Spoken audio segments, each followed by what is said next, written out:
Donc, bonjour, on est ici présentement avec Julien Rénard, courtier immobilier ici en Floride, constructeur aussi, promoteur, l'homme à multiples chapeaux. Salut Kevin. Aujourd'hui, c'est une propriété Airbnb, une propriété d'un de tes clients que tu as en gestion aussi. Tu peux-tu nous expliquer un petit peu c'est quel genre de bien ça ici? Parce que tu m'as dit que tu avais fait des rénaux un petit peu. Ouais. Alors ici déjà on se trouve à Rotonda West, on est sur Charlotte County, côte ouest de la Floride. On est à peu près à 1 heure au nord de Fort Myers. On est environ à 1 heure au sud de Sarasota, pour ceux qui connaissent la zone.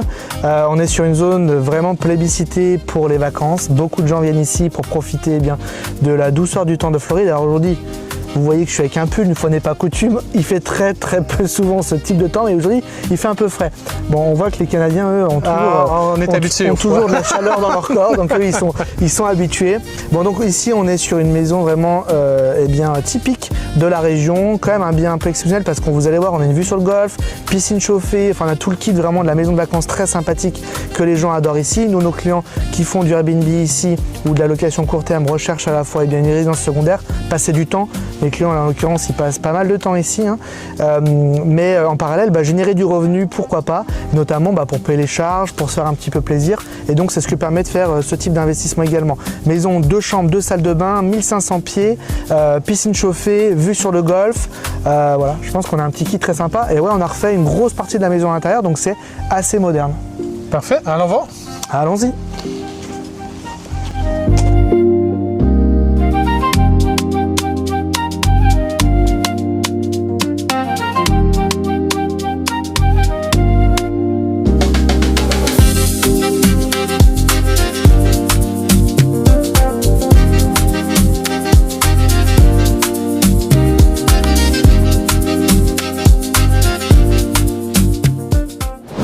Donc, Julien, on a fait le tour de la propriété Airbnb. Maintenant, si on parle de rentabilité, à quoi qu'on peut s'attendre?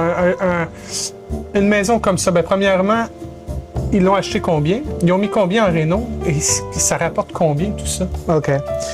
Déjà, pour moi, globalement, le Airbnb, c'est plutôt du plaisir que uniquement de l'investissement. Parce qu'on fait des choix qui sont aussi personnels. En tout cas, c'était le cas de ses clients. Mais globalement, je pense quand même qu'il y a de l'argent à la clé, évidemment. Là, on est sur une acquisition sur ce bien-là de 235 000 $, si mes souvenirs sont bons, pour l'acquisition. On est sur un coût de rénovation, parce qu'on a fait l'impasse sur certaines choses, de l'ordre de 58 000 $. Donc, on est à moins de 60 000 $ sur les rénovations. Donc, on finit un peu en dessous de 300 000 $ pour avoir ce que vous voyez, tout ce kit-là, qui est quand même un kit très agréable en termes de lifestyle aussi. Ah ben oui. Alors après, en termes de rentabilité, c'est toujours difficile de parler de rentabilité quand on est sur la location court terme. Il y a 2 choses à prendre en considération. Déjà, le bien doit se faire une place sur les différentes plateformes. Il y a des enjeux d'algorithme, il faut avoir des reviews pour commencer vraiment à être en vitesse de croisière. Donc là, c'est la première année pour ce bien-là. On est vraiment au tout départ de l'histoire. Il faut 10, 15, 20, 50 reviews avant de commencer à être un petit peu, à faire autorité sur sa zone. On a d'autres biens qui sont à ce stade-là désormais.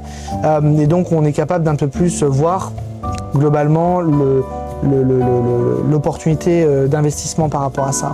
C'est un bien en pleine saison qui peut se louer jusqu'à 10-12 000 $ par mois en Airbnb. Voilà. Encore une fois, quand on est en vitesse de croisière, là on est plutôt en phase où on va pas forcément faire de discount, mais offrir des choses en plus. Voilà, parfois on peut aussi arriver à faire des discounts pour que les gens puissent être attirés par la maison, que ce soit sur Airbnb ou Vrbo, qui sont les 2 grosses plateformes qu'on utilise. L'été, on est beaucoup moins élevé en termes de nuitées. On va être plutôt autour de 4 000 $, on va dire, globalement de revenus générés mensuels, sachant qu'on a des périodes de vacances qui sont beaucoup plus longues. Le taux d'occupation l'été, on va plutôt être à 55%, alors que pendant notre haute saison, qui correspond à globalement début décembre jusqu'à fin avril, très proche de 100%, 80-100% d'occupation. Le reste de l'année, 55 à 60%. Il faut bien comprendre qu'il n'y a pas de magie. C'est une zone qui appelle des gens plutôt l'hiver que l'été. L'été, on va avoir des gens qu'on appelle des weekenders, ça peut être des gens qui viennent de Miami ou des alentours pour venir juste changer un peu d'air. Donc on a beaucoup moins de demandes et on a des gens qui restent beaucoup moins longtemps. L'hiver, on a des gens qui peuvent rester 3 mois, c'est possible. On a même eu des gens qui sont restés jusqu'à quasiment 6 mois, toute la saison. Les fameux snowbirds. Les fameux snowbirds qui vont, en plus qui sont des très bons clients parce que souvent c'est récurrent, dès qu'ils aiment l'endroit, ils sont capables de réserver d'année en année. On a des gens comme ça ici et ça existe effectivement. Donc il y a quand même un bon marché, mais il faut faire sa place sur le marché, pas du Airbnb. Pour moi, il faut aussi faire comprendre aux investisseurs que c'est aussi une bonne manière de voir la chose en disant on va venir passer du temps. C'est aussi un enjeu de prendre du plaisir, acheter une résidence secondaire. Les enjeux de financement aussi sont plus intéressants quand c'est une résidence secondaire. Donc même si on rentre moins d'argent, ça coûte un peu moins cher en financement. Le deuxième aspect qu'il faut prendre en compte, parce qu'on parle beaucoup de cash flow, de rentabilité locative, mais c'est down the line, combien on revend ça. Parce que c'est souvent des biens aussi de plus grand prestige, donc c'est plutôt patrimonial, donc ça a plutôt une bonne tendance à s'apprécier. Je suis pas du tout inquiet pour ces clients. À moins de 300 000 $, demain, je suis sûr qu'ils repartiront avec une belle plus-value. Surtout pas maintenant, c'est un moment pour acheter en Floride, surtout dans notre zone, mais demain, ça sera un moment pour revendre, je pense. Dans quelques années, il y aura une très très belle potentiel de plus-value. C'est des maisons, si on se serait parlé en 2021, qui se seraient vendues autour de 450 000 $, ces maisons-là.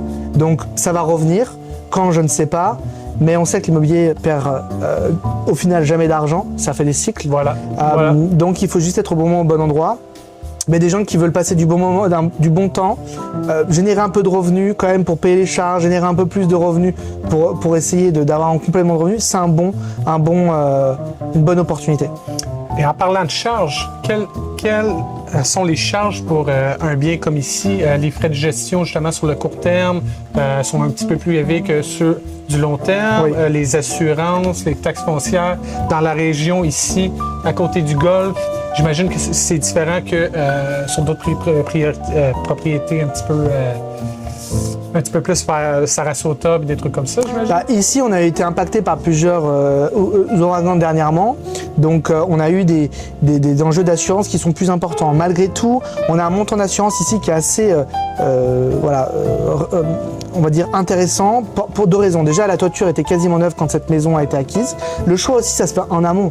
Je suis là pour trouver on va dire, les meilleures opportunités et tout ça, on le regarde parce qu'on sait qu'au final, ça aura un impact sur l'assurance. Toiture était quasiment neuve, les mécaniques étaient quasiment neuves. La seule chose qui était à faire, c'était les fenêtres. Des fenêtres d'origine les fenêtres. Des fenêtres des années 70 en lamelles, comme on a connu dans les films il y a 50 ans. Alors là, ici, on a changé toutes les fenêtres. Tout ça, ça fait partie des 58 000 $ qu'on a fait. Pour moins de 20 000 $, on était, je pense, sur le budget fenêtre en lui-même, je pense, 17 000 $. On a changé toutes les fenêtres, toutes les portes extérieures pour que ça soit tout passé en impact, hurricane proof. Pour la sécurité des clients, parce que c'est une maison de secondaire, il n'est pas là tout le temps. Donc pour que lui se sente bien. La sécurité des occupants, si demain il y a des locataires et qu'il y a un événement climatique qui est annoncé. Et puis bien sûr, faire descendre cette assurance. Assurance, on est à moins de 4 000 $ par an.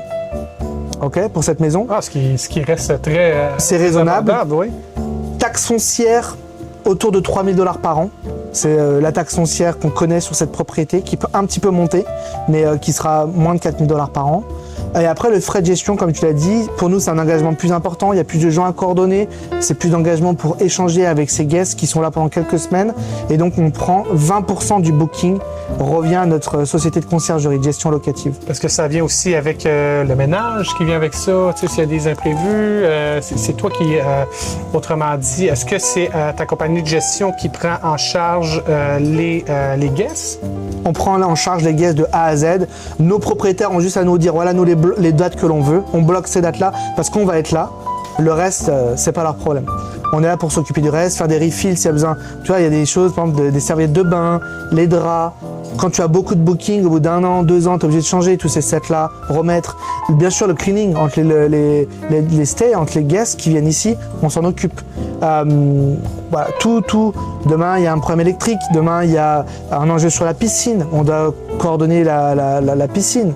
Bon, voilà, tout ce qu'il faut pour que le séjour du guest se passe le bien possible. Et nous, notre objectif, c'est que à la fin du séjour du guest, on est 5 étoiles. C'est tout ce qui nous importe. Parce que 5 étoiles, c'est-à-dire que ce bien va encore monter dans les classements, l'algorithme va encore plus le mettre en avant, et donc ça sera plus de business pour nous et pour nos clients. Donc, pour les propriétaires, eux, c'est un petit peu un clé en main. C'est leur résidence secondaire. Ils vous donnent ça en gestion, vous gérez le tout, et eux, Ouais. Ils ont juste à payer leur taxe foncière, property Ouais. tax et leur insurance. Et après, on s'occupe du reste. ah, c'est super ça. Donc, Julien, merci beaucoup encore une fois. Si vous voulez en savoir plus sur des biens Airbnb en location court terme, milieu terme, long terme, n'hésitez pas à nous contacter. Ça va nous faire plaisir de vous expliquer comment que ça fonctionne et surtout en tant qu'étranger, comment ça fonctionne aussi. Parce que oui, nous, en tant que Canadiens, Québécois ou même Français, ben, c'est tout à fait possible de venir se positionner sur des biens comme ça et de commencer un patrimoine immobilier ici en Floride et sur le territoire américain. Donc, merci beaucoup. À bientôt. Merci Kevin, bye.